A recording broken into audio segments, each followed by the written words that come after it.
Assalamu alaikum and welcome to another episode of Guest on Campus. Today we are truly honored to host a distinguished personality whose journey is nothing short inspirational.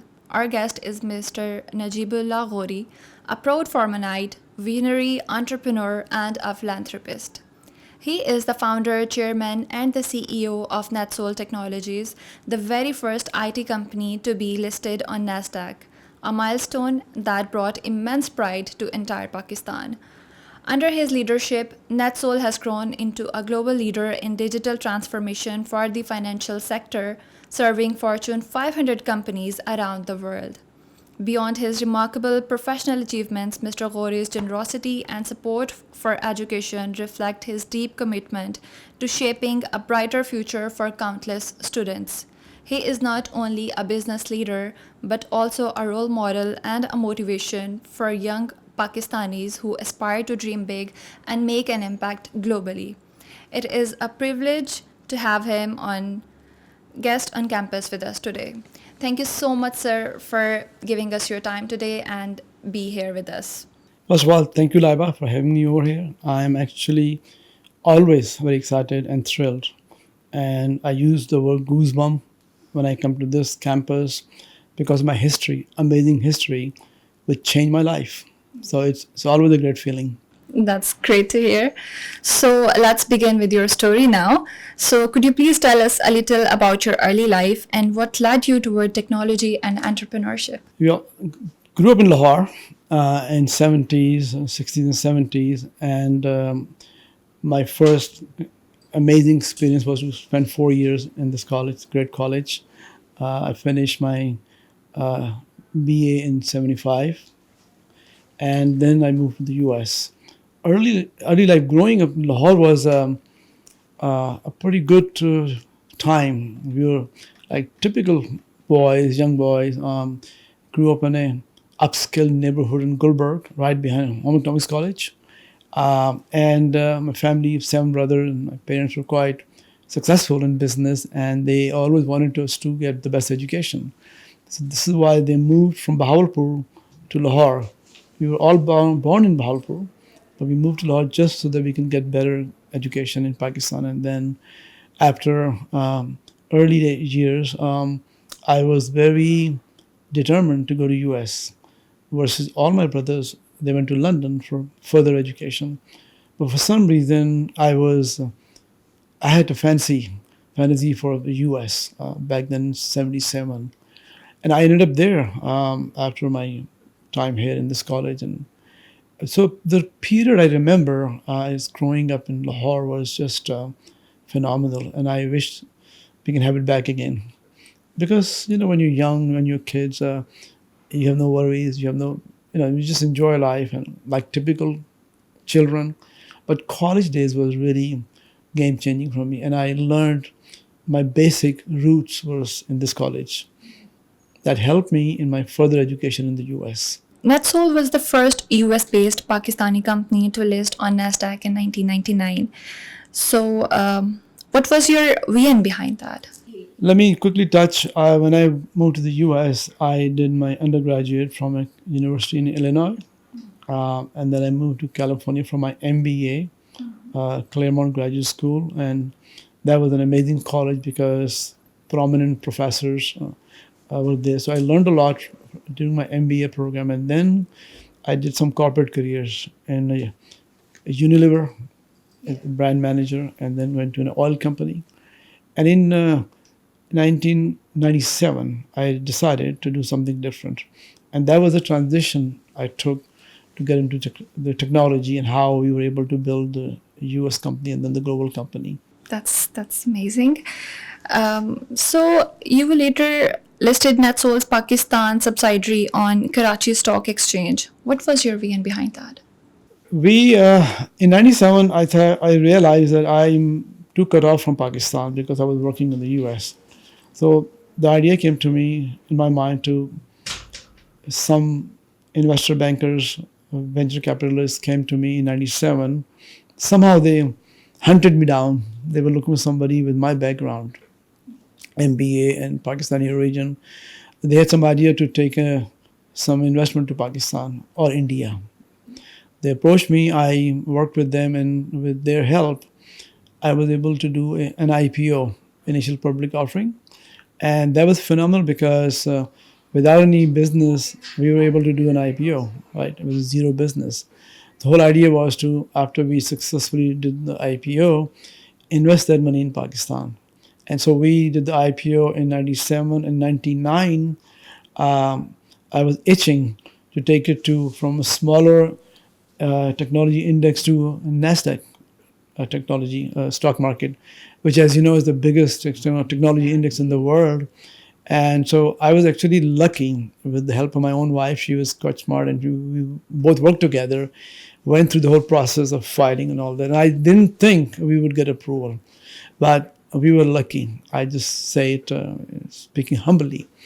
Getting the listing, the first Pakistani American living in the US on a NASDAQ is a pretty big achievement. I think the God was looking at us and looking at our family and our values to do something for the community. My community commitment is not just education, but also philanthropy. So NASDAQ listing was amazing success for me and for my family. And then from that point, I talked to my brother Salim Ghauri. As you may know him, he's also a Formanite. He had just started a software house in Lahore, like 96. I told Salim, how about if I list a company, the parent company, NetSol Technology Inc., which is the parent company I founded.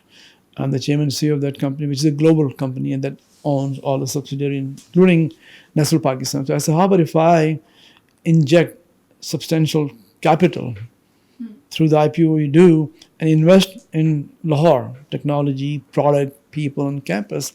His eyes, oh, can you do that? I said, yeah, we're trying to do an IPO. And if it happens, my first intention is to invest in NetSol Pakistan, which was a small company.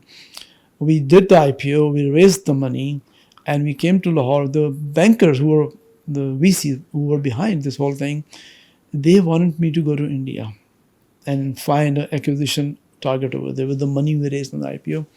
I talked them into, there were 3 Americans, 1 Pakistani American. I said, let's go to Lahore first. If you don't like the setup my brother has, then we next flight to Mumbai. We have the flight put on visa for India. So I was trying to give them better option. Obviously, my loyalty is with Pakistan, right? So they went to Lahore. In 2 days, they said, Najeeb, you're right. Let's invest the IPO funds in Lahore. So that was the beginning of how NetSol US became the parent company, and we acquired Network Solution at the time, which was run by Salim and my older brother, Shahab. And it was a small business, but then all of a sudden, the US IPO happened, the money started to flow, and we started to invest.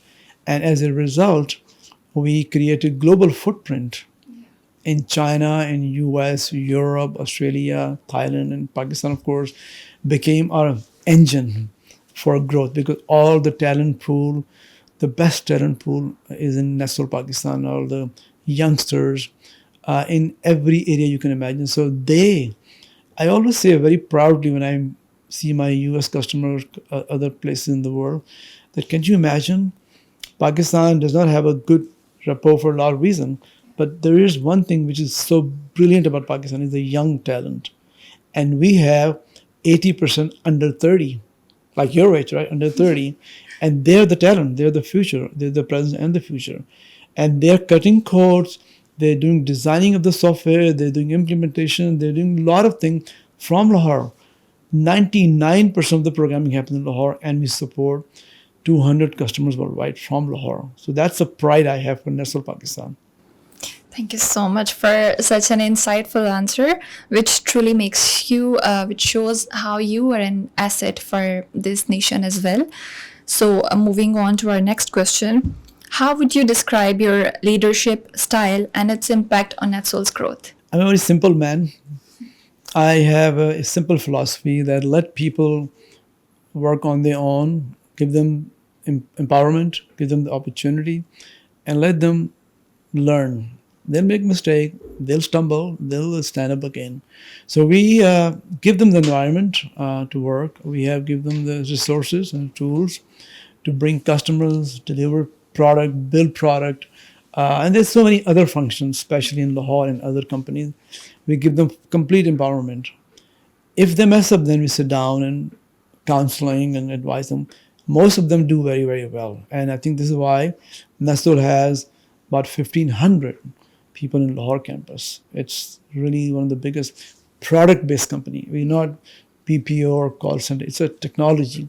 And technology, as you can imagine, Laiba, it's not easy to build.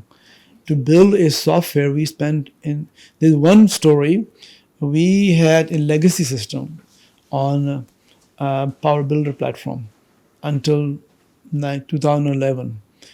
Saneem and his team decided to go to the next generation of platform, right?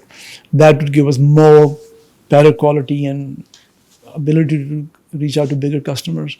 So we invested $25 million to build that platform. It used to be called Ascent, NetSol Ascent, from legacy to the now next generation.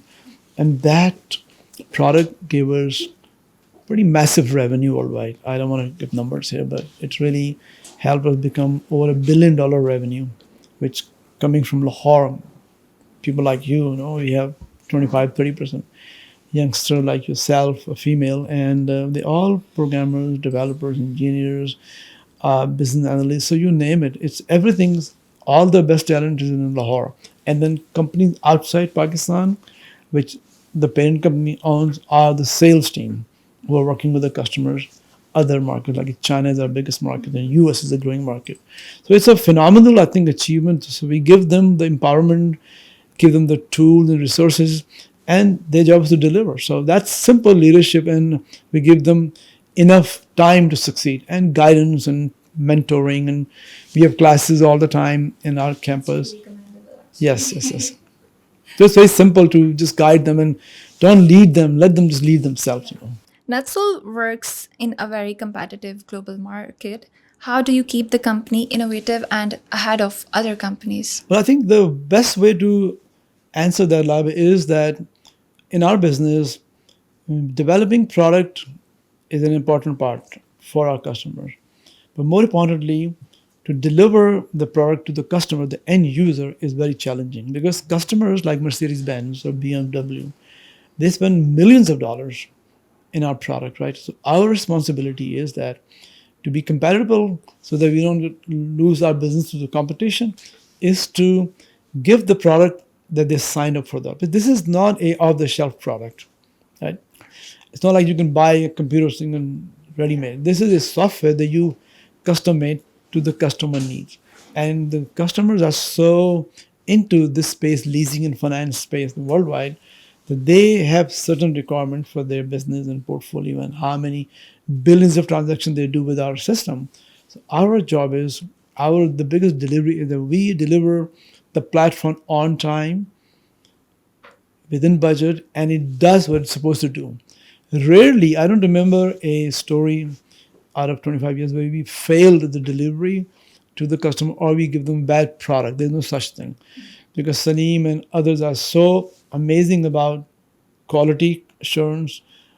Perfection is important because then one happy customer brings other happy customers. So competitive, yes, you have to deliver what you promise and on time. And because your customers are using your technology to run their multi-billion dollar business.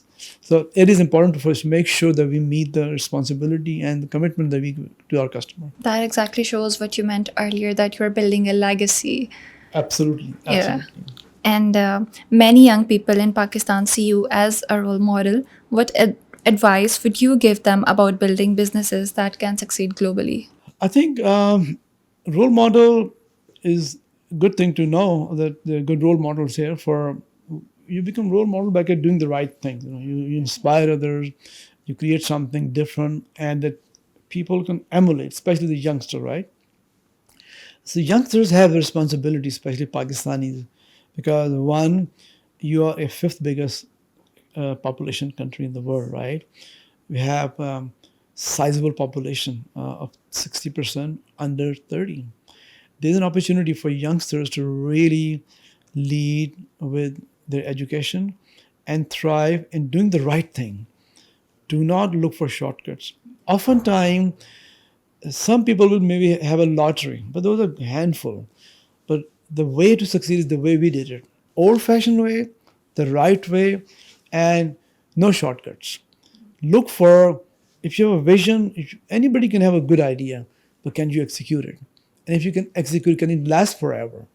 You don't want to look for quick money. Everybody wants to make money, all of us. But the point is this: if you make good money, you create something with your creation that will create jobs, opportunities, and of course, investors value shareholders who invested in. If I have a lot of shareholders, it's a public company, right? Our job is to make sure that we do the right thing, and if we do the right thing, then the youngster will follow us. If I'm not following as a role model, then nobody's going to trust me or my senior leadership. So the message is very simple: go straight line, find, create the value proposition, and never compromise with your integrity. It's so important because I grew up in the US for the last 48 years, way before you were born, right? Yeah. I'm sure. So I think what I've learned, going the right way is the best way to do it, because then you live in peace. And shortcuts, I don't believe in that. Sometimes you have successes, but then you have to maintain that success, because then your children, the next generation follows you. If you've done the right way, then the right track.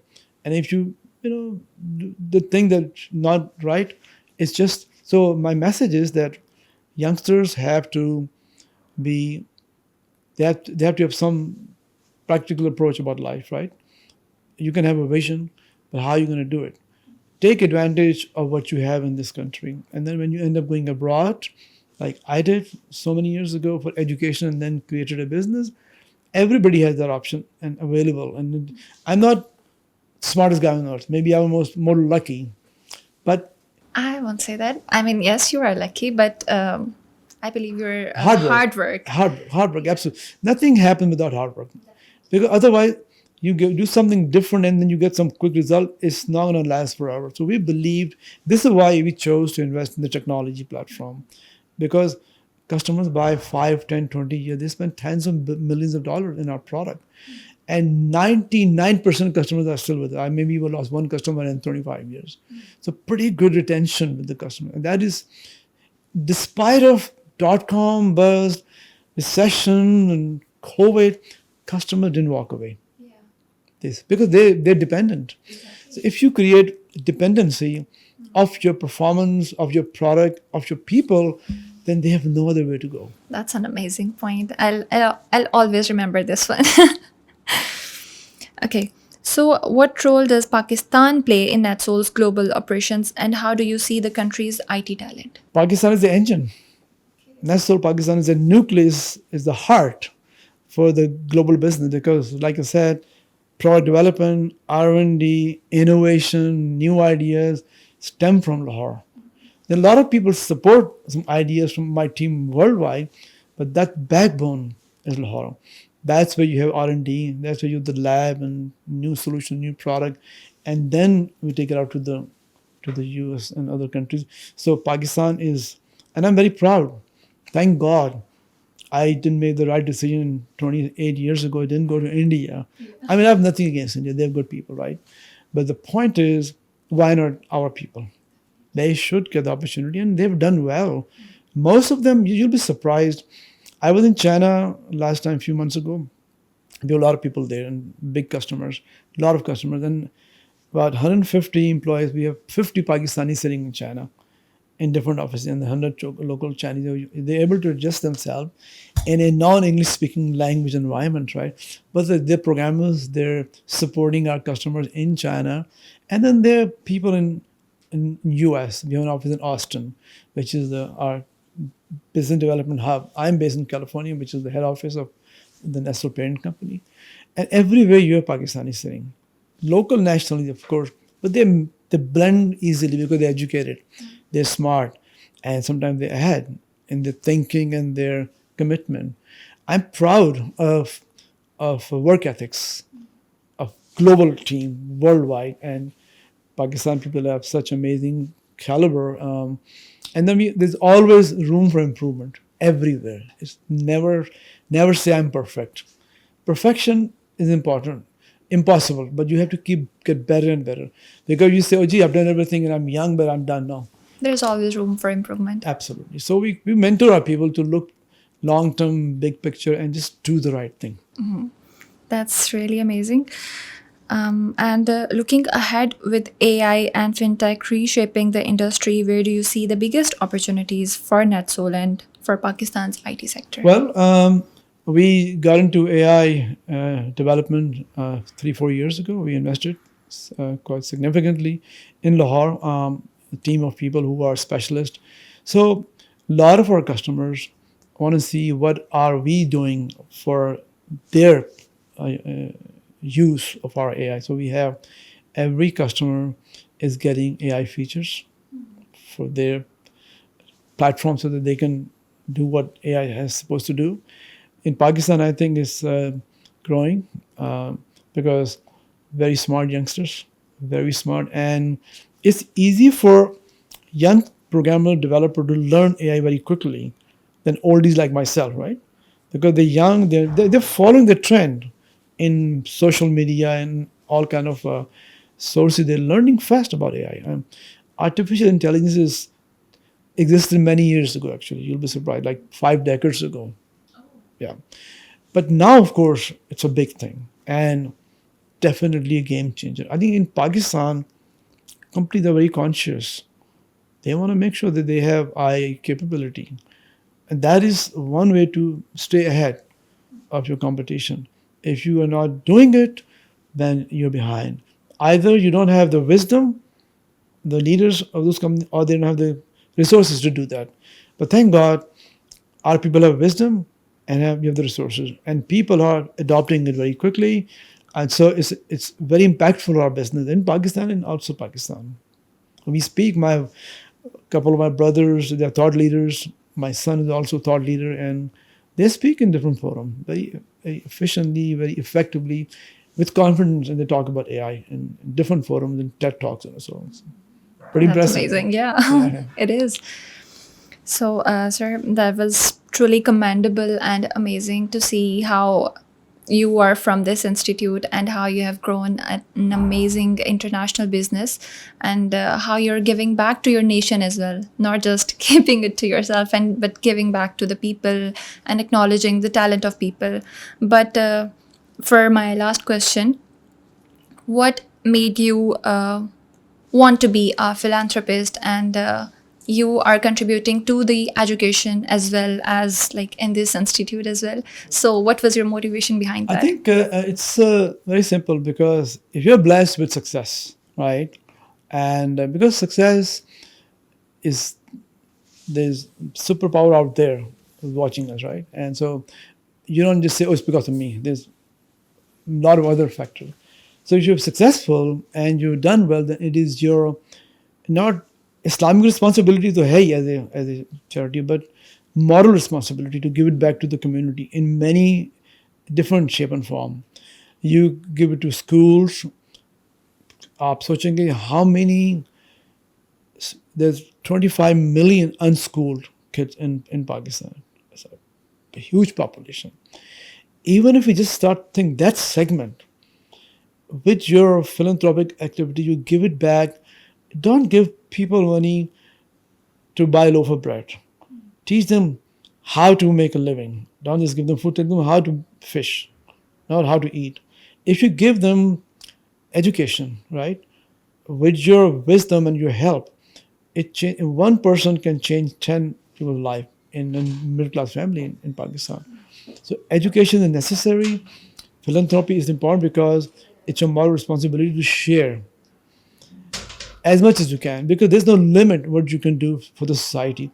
And the society like Pakistan needs people like us and others who have the resources, successes to share with the people who don't have that. And if you create a opportunity for one person, give one person a degree opportunity, scholarship in FCCU or other places, trust me, education is the foundation of who we are, all of us, right? You are interviewing me, I'm sitting with you because of education, right? And why not others? what have they done wrong? Because they were born in a different household, their parents were struggling. It's the environment. But the intelligence is the same IQ for every human being. You don't improve your IQ, you improve your environment, right? Your education is given. So why don't we help those who have the same IQ as you and I, give them the tools and resources so that they can contribute to their family and also society also. So it's a multiplier effect. It's a win-win. There's no loss to it by sharing and using your resources with others. Yes, indeed. Thank you so much, sir, for your time and for insightful conversation and how you told me how you made this multinational organization and how you're contributing to the education sector as well. So thank you so much for your time and for being Thank here. you. It's my pleasure. I'm here. Thank you for inviting me, and see you next time. Inshallah, inshallah.